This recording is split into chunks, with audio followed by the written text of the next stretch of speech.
Okay, so hello everyone. In today's meeting, we will have a special guest, which is Pablo. So, hello, Pablo. My name is Monse, um, and thank you for being here today. So, to explain a little bit the dynamic of this interview, today we're going to analyze or to explore a little bit, to dive into different topics about Guatemala. So, we will be discussing a little bit about education, but also some cultural aspects or the diversity that this country has, and also the political part, if I'm not wrong. So, we're going each of us is going to tell you some like couple of questions, like three, yeah, around three questions about each topic. So first we're going to start with my part, which is the education now part. So my first question is, do you think that education system in Guatemala truly prepares students for real life challenges and jobs? And why or why not? Because in Costa Rica, it is common, or many people, or most of the population, believe and thinks or feel that education focuses mostly on the theoretical part and not in the practical or in developing practical skills that are crucial and essential um, in order to face real life situations and to get a job. So, do you see this kind of similar situation in Guatemala?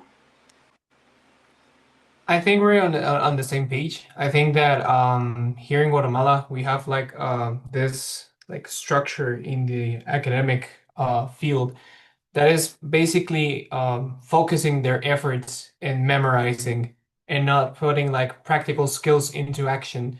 So, for example, they are still making a lot of tests, a lot of like finals and everything, which I believe they're necessary at some point. However, while we're growing up, like on school, on college, on university, we we get to know that technical skills are the things that matter, not only memory. And we're basically trapped. And I think it's important like to evolve into just like having the best of both worlds, like having this memorizing thing, but also adding those critical thinking, those practical skills that are going to help us like really engage the real life world.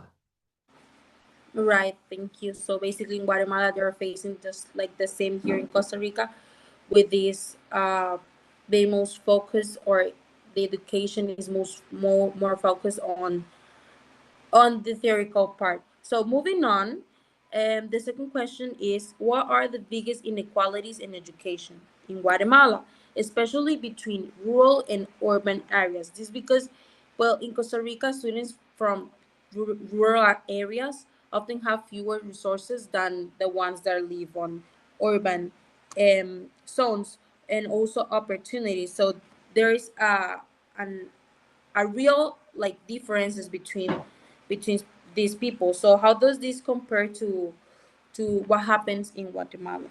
So to So yeah. it's practically the same as well. So on the urban areas, the private schools and the most prestigious institutions are settled in. However, on the rural areas, there are the most, I don't want to say vulnerable, but I might want to say the like people that do not have a lot of resources.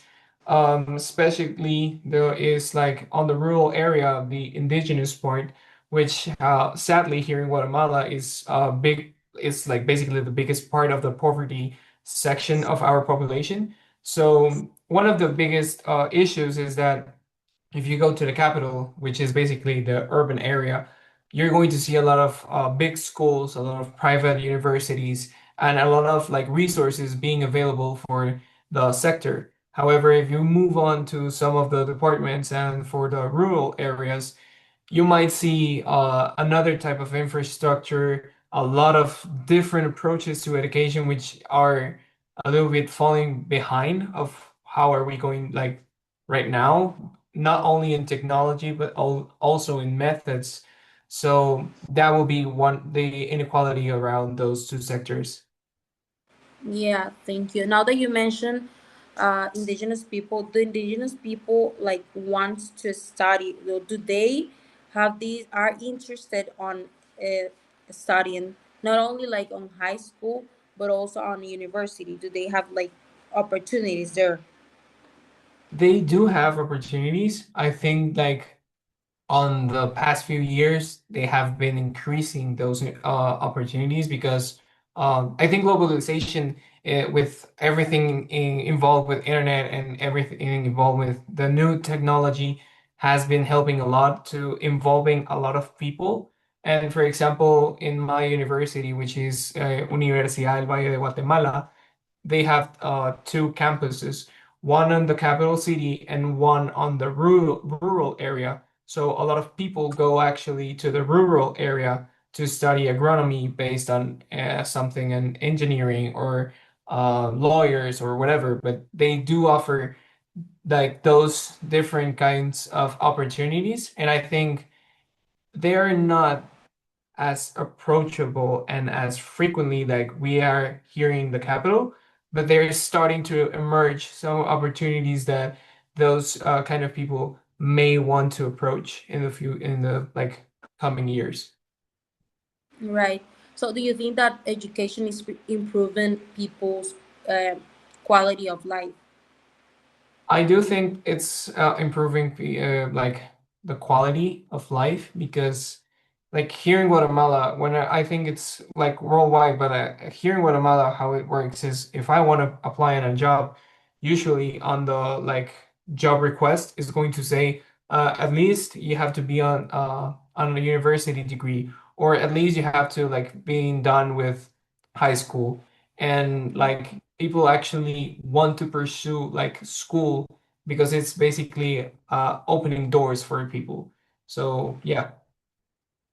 Okay, so thank you. Those were the questions about education. So moving on with one of my classmates. I don't know who's next. Me. Okay, Hello, so Pablo. I am Nicole.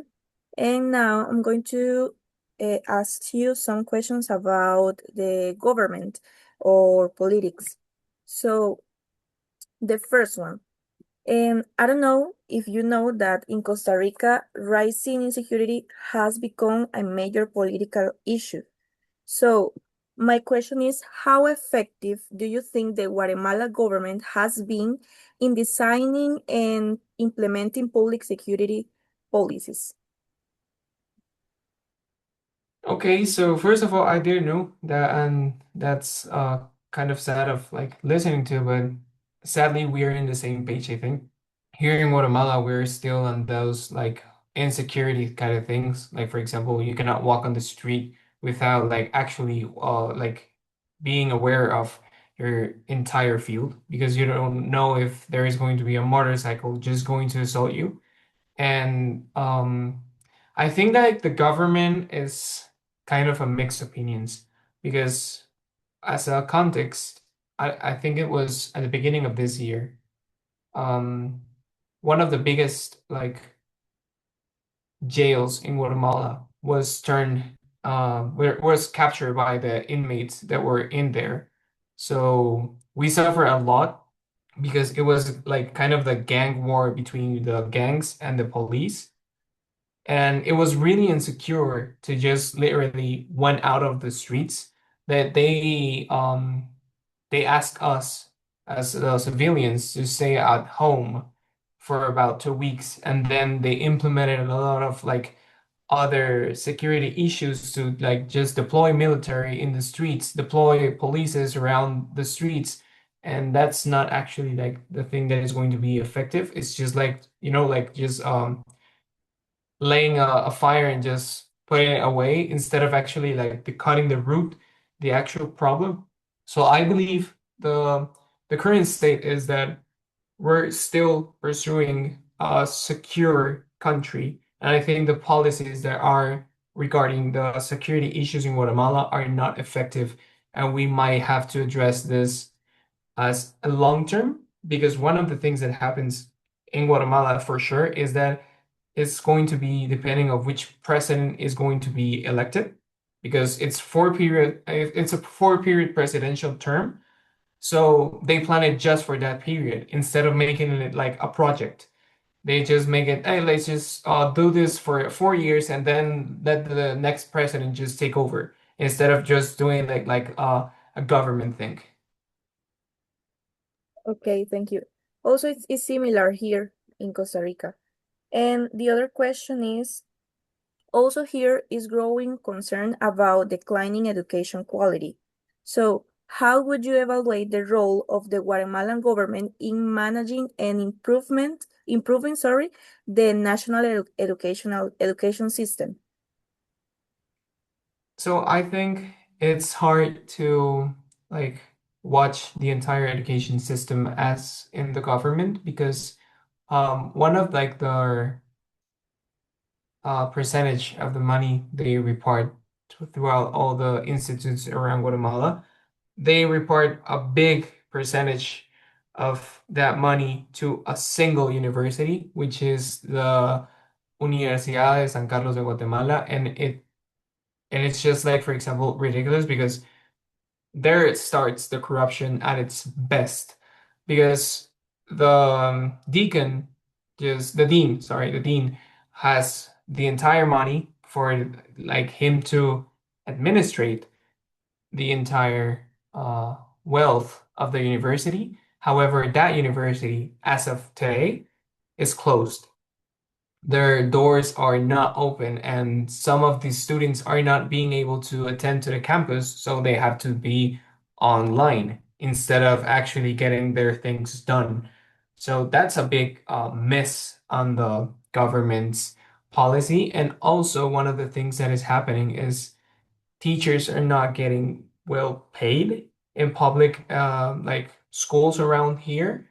So we have a lot of manifestations around blocking the roads, making a lot of like scenes, and it affects all because sadly, I mean, we agree with them. They have to be paid, but sadly, they block our way to work, and the economy stops because the government is not actually wanting to help us.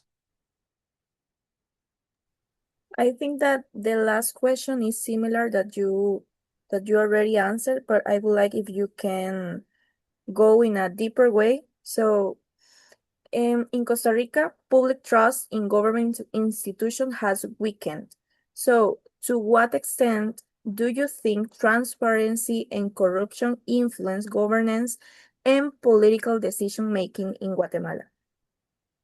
I think it like affects directly because whenever a thing is like a thing from the government, sometimes it's kind of scary because we don't know what to expect. Sometimes it's kind of like tricky because we are not sure if they're being 100% transparent with their policies or with the new laws they're implementing. And sometimes it's a little bit sketchy because we know there is a lot of corruption in the background. So I believe Guatemala is sadly one of the biggest examples of corruption in Latin America based on 2015's like no, it was Otto Perez, which was the president, and he just basically did a lot of corruption. The entire city and the entire country went to the roads and manifested all of their needs. That president went away and literally just got captured like about 3 or 4 years ago.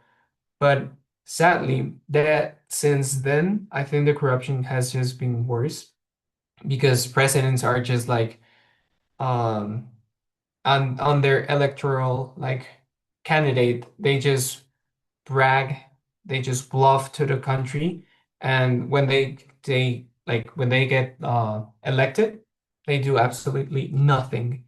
And starting on that premise, it's like just going until here, until today, where the government things are worried because we don't know what to expect.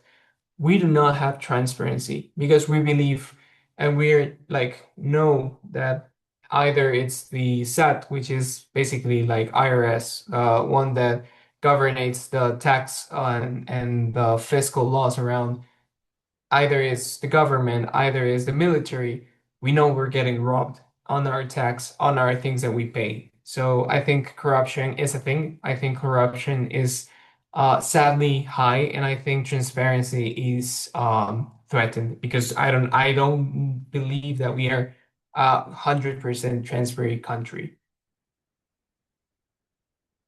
Okay, thank you so much. So that's all for my part. So Steph, continue, please. Well, hello, Paulo. These questions are about diversity. Guatemala is known for its rich cultural diversity and traditions. So, what makes Guatemalan culture unique and diverse? That's a good question. I will start with this with I believe it's 22 Mayan linguistic groups we have in Guatemala. So here in Guatemala, there we have around 24 languages, which is Spanish, which is English, and the other 22 are Mayan linguistic groups that are literally like from, I believe it's like 200 or 700 AD, or else were literally languages that Spanish people were threatened to vanish, but hopefully, and like it has been like staying around. I think that would be one of the first. Then we have a lot of like populations as Xinca, Garífunas, Ladinos, and I believe like recently a lot of people around the world are settling their businesses around in Guatemala. So that's kind of our new culture, I guess. And the other thing is maybe some culture as in maybe the integration of all those groups, because whenever you go to a department, you're going to see someone in those typical dresses with a lot of colors, a lot of like remarkable designs. And the interesting part is that that design is not going to be the same on each and every department because it has a meaning, it has an artistic meaning, and I think that's like one of the things I love from Guatemala's diversity. Well, thank you. Now, I know that traditions are an important part of a country's identity. So, which traditional celebration best represents Guatemala's culture? Um, I think maybe the first one would be Holy Week. Here in Guatemala, Holy Week is a big thing, and I don't know if you have like seen pictures around, but if not, maybe you can just look it up. Processions in during Holy Week are basically one of the biggest around the world. On during the Holy Week, we just put a lot of carpets around, but those carpets are designed by the people, and they literally just take around a day or 2 days to just first design the like overlay of what they're going to do, buy the enough materials to just design it, and then just literally lay it on the floor, and those carpets are for the guys or ladies that are going to carry the procession to just walk it through. And with the procession, I think those are really, really remarkable in Guatemala because I here in Guatemala we are a really Christian community, mostly Catholics. And as the Catholic Church, Holy Week is basically the central week of its religion. And if you see the entire story of the processions during Holy Week, is just narrating the passion of Jesus Christ during Lent. So it's amazing. Me as a Catholic, I do not carry processions, but I have a lot of friends who do, and they're getting to the church or the local church to, let's say, 1 a.m., 12 a.m., 3 a.m., to just waiting to see how the procession gets out of the church, and they follow it. So it's a big thing. And the other thing that might help to like having a contrast of not just the religious part. I would say the 1st of November, we have this kites, those giant kites. They fly around of Zumpango and Santiago. They represent basically like the Day of the Saints. So on the 1st of November, there happens two things. First, the giant kites, which is basically those literally humongous. You can search it up and it's like huge. It's like stupidly huge. And the second thing is fiambre, which is a traditional plate that is how I would describe it is a big salad, which involves a lot of vegetables, a lot of meat, a lot of sausages, a lot of cheese, and it's just like to commemorate also Mayan culture and the actual culture. Well, for my part, it's all. Thank you so much, Pablo. So I think that this is the end of the meeting. Just wanted to say thank you so much for help us with this information. It will be really, really, really helpful actually. And yeah. Thank you for having me. Thank you so much, and it was a pleasure to meet you. Thanks.